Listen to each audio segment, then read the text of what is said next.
What is up, all my dorks, nerds, geeks, and gamers? It's your host Ghost here, and you're watching a brand new episode of Wet Ink. Today we're going to be talking about Star Wars: War of the Bounty Hunter number 5. This is the very last issue in the War of the Bounty Hunter storyline for the Star Wars mega event that's going on. So we do pick off where last issue left off with the Han Solo and Annihilus, I believe his name is, the half droid, half human guy, basically used an EMP to shut down the Imperial forces in front of them so they could sneak past undetected. But it actually took out Leia, Chewbacca, and Lando's ship as well, because they were kind of in the crosshairs of all this as well, so they're being affected at the same time. And when we left off with Boku, which is Jabba the Hutt's cousin, brother, some sort of relation, basically sending his fleet to attack the Imperials to stop all of them from taking Han Solo from the auction that just went awry. And at the same time, we have Darth Vader chasing Luke Skywalker through the skies while all this is happening, trying to create a distraction. Luke is to get Darth Vader out of the situation altogether.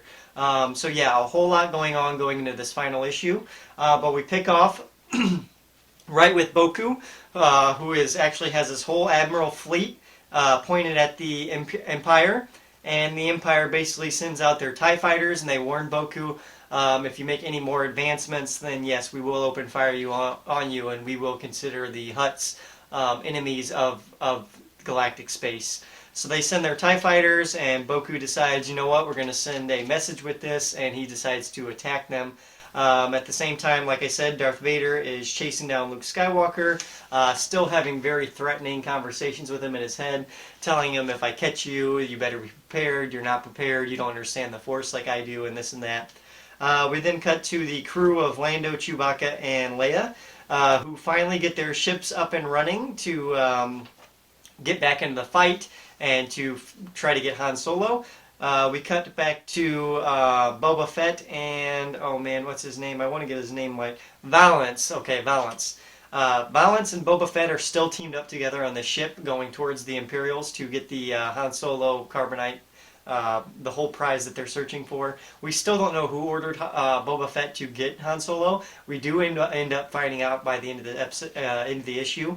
But we get Valance and Boba Fett kind of on their ship, going towards the Imperials, kind of arguing back and forth. Valance is still like, I still don't want to work with you. And Boba Fett's like, I still don't either, but we still need each other, so we still have to do this. It doesn't matter, just do it, sort of situation. He really doesn't have any disrespect for Valance, and they really do have this kind of mutual understanding that they will turn on each other when the time is right. We then cut back to Leia, Chewbacca, and Lando, who then get permission. They get a phone call over the bridge. They get permission to land on the Imperial ship, and they're like, you're an Imperial officer, why are you telling us to land here? And the Imperial officer just says, await the dawn. And then also they make ties to Kira as well, so we do know that these are Kira's men. The Red Dawn are Kira's kind of secret agents, and she is helping helping the rebellion, just in a grander scale, and she's being more hush hush about it than the other rebels are. So that's a big reveal as well, just to get that. Then we get another conversation with Boku and the Empire, with the generals basically warning them, if you engage any more, we will be forced to send Vader onto you, and you will be terminated. There will be no forgiveness between the Hutts and the Empire. And basically, Boku decides, for the glory of the clans, we're going to go for it, and he does. So you get this very nice Star Wars panel here with all the ships very much in a Star Wars battle. Very cool, a lot of different ships there, different designs, very bright and colorful with the lasers.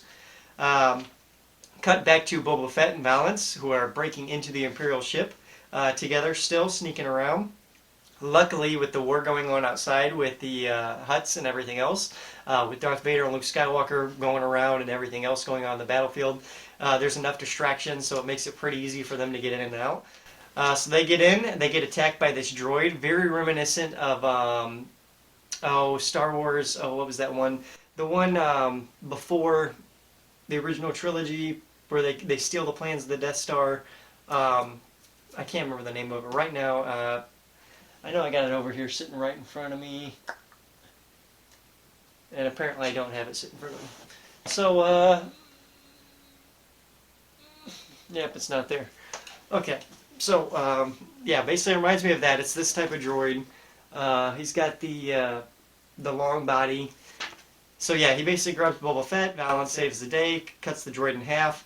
Then Boba Fett ends up throwing a bomb on Valance after Valance saves Boba Fett, and he's like, "Hey, you remember when I said it's not personal when we have to turn on each other and when the time comes?" And Valance is like, "Yeah, basically, yeah, I understand."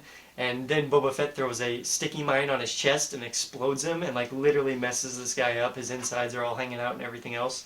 But he is a droid, so he will live, of course. But so yeah, that ends the feud between Valance and Boba Fett right then and there. Boba Fett takes him out and continues to go towards Han Solo. We then cut back to Darth Vader and Luke Skywalker, who are still going through the airs back and forth. Darth Vader has to pull off because he has to go deal with Boku and the Rebellion of the Hutts. So he goes to do that. We then cut to Leia, Lando, and Chewbacca, who are now inside the Imperial ship, and they're doing this very awesome thing where they're just mowing down all these stormtroopers. And there's a scene where Leia's basically, "May the Force be with us," and they're all posing and kind of still shooting down these guys. Very awesome. They end up taking out all the stormtroopers. They find Han Solo, so they're about to take him back home. Just then they hear Boba Fett's voice, and he says, "Get away from my property," and he has his gun out pointed at him. Very Boba Fett-esque scene. I love the way the art style is drawn here. It looks very good. But just then a missile from outside hits the ship and blasting everyone, opposite directions. Han Solo falls out of the ship and towards the surface of the planet they're on. We then cut back to Boku, who is deciding maybe we went a little bit too far in this rebellion. Maybe we shouldn't have pushed the Empire so far. And then basically the other Hutts are like, "You're not making progress. You're going to get us all killed." And Darth Vader shows up and he says, "Yes." And he turns on his lightsaber, "You will." And he wipes out Boku and his whole crew right then and there, gone. So yeah, that Hutt problem is taken care of by Darth Vader. The Empire no longer has to worry about it. And then we cut back to Leia, Lando, and Chewbacca, where they see Han Solo fall out of the ship, and Leia's basically like, "There's nothing I can do about it." And Boba Fett's like, "Yeah, nothing you can do, but I got jet boots." So he turns on his jet boots and he flies down to the surface, throws out his little tether he has on his arm, wraps it around Han Solo in the water, and pulls him to safety. So Han Solo is finally in the possession of Boba Fett, and Boba Fett now has him. He is out of there. But in the wreckage of all of this, we realize that a lot of moving parts are still not put in the right spots. So it leaves a big space open in the galaxy for something bigger to come over and another power to kind of take over and reclaim some of the power that was lost in this struggle, such as the Hutt's power and Valance's power and some of the others. And Kira knows exactly that, and that's why she created the Red Dawn, I believe. So this is the start of a bigger Star Wars storyline. So it's Kira, and she basically has all these bounty hunter soldiers, and she says the real work begins, await the Red Dawn. And that's basically the start of the next 2 chapters in the Star Wars story. We're going to follow the Red Dawn and then see what happens after the Red Dawn from there. So yeah, after that reveal, we get the epilogue of the final book. We get to finally find out who ordered who ordered Boba Fett to find Han Solo and bring him back alive.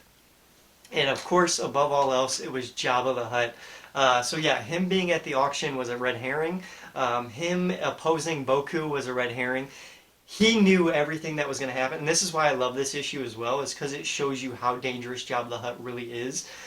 He knew everything that was going to happen and what players were going to make before they even made those plays. He knew Boku would go against the Empire, and he knew the Empire would rebel, and he knew that the Empire would send Vader.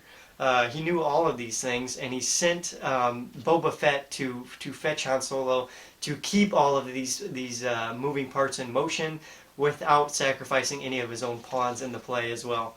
And it works perfectly, and Boba Fett even realizes, man, Jabba the Hutt's a lot smarter and more cunning than I thought. He's a little bit more terrifying than I thought he was. And he basically says, "I finished the job, now there's only one thing left to do." And Jabba the Hutt's like, "What?" And the last thing Boba Fett says in the issue is, "Pay me." So yeah, he gets his payment, and then at the bottom we learn of the next storyline coming called Crimson Reign, which sounds like it's going to deal with Kira and her band of misfits and bounty hunters and how they're going to take power. And then it ends in the Hidden Empire, and I hope that leads into Snoke and some sort of connection there, and the Sith and Darth Sidious and all that. Maybe we'll get some answers through the comic books that way as well. But I love this series. I love this issue. I didn't think it had a lot of action and a lot of exposition. But I have to say that I think this was the most story-rich issue of all of them. But it makes sense because it is the finale and it should be that way. But I love the character arc of Boba Fett. He never changed throughout the whole thing. He was still always his cool self, doing all his cool things he always does. So yeah, very much enjoyed this. I'm going to give this one a 10 out of 10. I love this final issue here. The series overall, I'm going to give an 8 out of 10. There was a few bumps along the way. But I think overall it made a really really cohesive and really fun Star Wars style story starring Boba Fett and showing some of the other criminal underbellies of the Star Wars world. But that's my thoughts on it, guys. Let me know down below what you guys thought of Star Wars Where the Bounty Hunters, any of them if you've read them, especially number 5 if you have read it. Let me know down below. Make sure you like, subscribe, and share. And as always, guys, keep it right here on Dorkston. I've been your host, Ghost. Adios.